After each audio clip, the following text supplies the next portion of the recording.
Almost a doubleheader.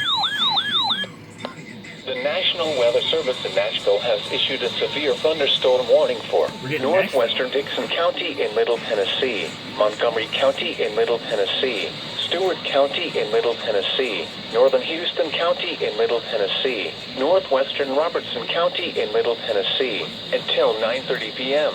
Wow. At 8:57 p.m., severe thunderstorms were located along a line extending from 7 miles northwest of Elkton to near Tennessee Ridge, moving east at 45 miles per hour. Expected hazards include 60 miles per hour wind gusts and quarter-size hail.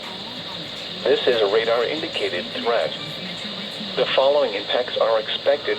Hail damage to vehicles is expected. Expect wind damage to roofs, siding, and trees. Locations impacted include Clarksville, Dover, Arion, Tennessee Ridge, Big Rock, Adams, Cumberland City, Slaton, Indian Mound, Palmyra, Cunningham, and Woodlawn. This includes Interstate 24 between mile markers 1 and 18. Repeating, a severe thunderstorm warning has been issued until 9:30 p.m. for the following counties in Tennessee, Montgomery and Stewart.